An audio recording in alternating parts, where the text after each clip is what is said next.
मैंने गृह मंत्री से कहा पुलवामा हमला हमारी गलती से हुआ है तो गृह मंत्री बोले चुप रहो। मैंने राष्ट्रीय सुरक्षा सलाहकार से कहा पुलवामा हमला हमारी गलती से हुआ है तो डोभाल बोले चुप रहो। मैंने प्रधानमंत्री से कहा पुलवामा हमला हमारी गलती से हुआ है तो मोदी बोले चुप रहो।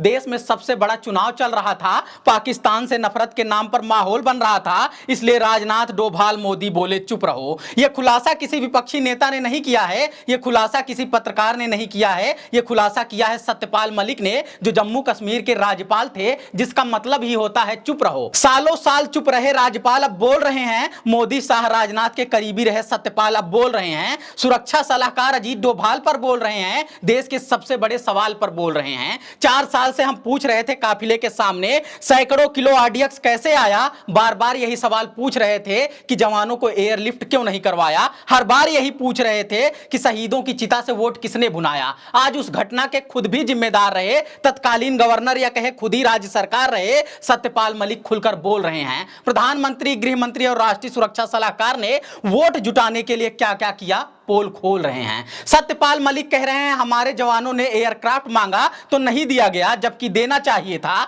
मुझसे मांगते तो मैं बिल्कुल देता, जवानों को एयरलिफ्ट कराना चाहिए था। सुरक्षा सलाहकार ने मुझे चुप कराया, गृह मंत्री ने मुझे चुप कराया तो शूटिंग कर रहे प्रधानमंत्री से फोन पर बात किया, उन्होंने भी चुप करा दिया, जबकि उन्हें ऐसा नहीं करना चाहिए था। कश्मीर से आर्टिकल 370 हटाकर दक्षिणपंथी खेमे का दिल जीत चुके सत्यपाल मलिक अब उनका दिल दुखा रहे हैं। राष्ट्रवादी दिख रही सरकार को मानो भ्रष्ट राष्ट्र विरोधी बता रहे हैं। बताओ भला इनको ऐसा करना चाहिए। खैर, आज के दौर में मुंह खोलना और सच बोलना कितना खतरनाक है, इसका कितना बड़ा खामियाजा भुगतना पड़ता है, अपनी आप बीती खुद सत्यपाल बता रहे हैं। कैसे इस सरकार ने उनकी दुर्गति की, कैसे सरकार के बड़े लोगों ने उन्हें ब्लैकमेल किया, पूरी कहानी खुद ही सुना रहे हैं। द वायर के लिए उनका इंटरव्यू ले रहे हैं करण थापर। हां, अगर इनके नाम से एक गिलास पानी और दोस्ती बनी रहे वाली बात याद आ रही है तो आप बिल्कुल सही जा रहे हैं। नरेंद्र मोदी भागे थे जिस पत्रकार के इंटरव्यू से, नरेंद्र मोदी भागते हैं जिस पूर्व राज्यपाल के सवालों से, उन्हीं दोनों की हम वार्ता सुना रहे हैं। जो कुछ हुआ है खुलासा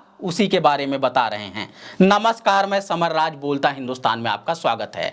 2019 के चुनाव के ठीक पहले मध्य प्रदेश, राजस्थान, छत्तीसगढ़ से भाजपा की सरकार जा चुकी थी। यूपी की राजनीति में दशकों से 2 सबसे मजबूत पार्टी रही, सपा और बसपा एक साथ आ चुकी थी। बिहार में नीतीश नाराज चल रहे थे, उनके नेता उन्हें मोदी का बड़ा भाई बता रहे थे। मौका देख महागठबंधन हमलावर हो गया था, यानी वहां भी घेराबंदी की जा चुकी थी। जिन 3 राज्यों में पहले क्लीन स्वीप कर चुकी थी भाजपा, वहां सत्ता बदलते ही एकदम उलट स्थिति बन चुकी थी। राफेल डील के नाम पर हजारों करोड़ के घोटाले के आरोप में सरकार घेरी जा रही थी। कश्मीर में गवर्नर भरोसे सरकार चल रही थी। कर्नाटक में कांग्रेस और जेडीएस की सरकार बन चुकी थी। कन्याकुमारी तक तो खत्म भाजपा, तमिलनाडु में 0 ही लग रही थी। मतलब भारतीय जनता पार्टी चारों तरफ से घेरी जा चुकी थी। पीएम मोदी की लोकप्रियता के बावजूद 100-150 सीटें गंवाते हुए नजर आ रही थी। साफ साफ शब्दों में कहें तो सिस्टम पर पकड़ के बावजूद, मीडिया पर जकड़ के बावजूद, सहयोगियों के जबरन धरपकड़ के बावजूद, मोदी योगी शाह की लोकप्रियता और मजबूत राजनीतिक पकड़ के बावजूद हालात ऐसे बने थे कि दोबारा सरकार नहीं बनने जा रही थी।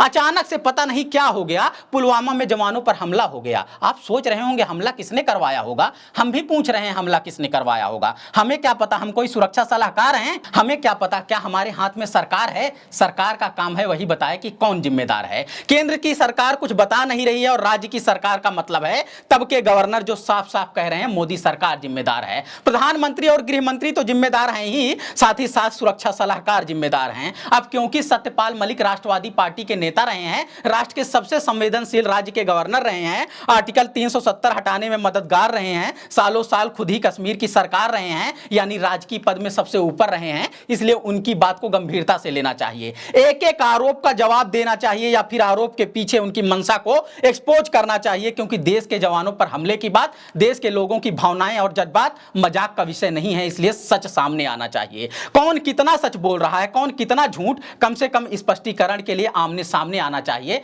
आमने सामने आने के बाद भी बची रहे आपसी दोस्ती की गुंजाइश, इसलिए शर्त है कि एक गिलास पानी रहना ही रहना चाहिए। पत्रकार कोई करण थापर हो या समर राज या कोई और, बस सवाल करने वाला जरूर होना चाहिए, जिसका ईमान न खरीद सके गुलाबी नोटों की गड्डियां, जिसकी जुबान न बंद कर सके सरकारी धमकियां, हथकड़ियां, इतनी हिम्मत करने वाला जरूर होना चाहिए।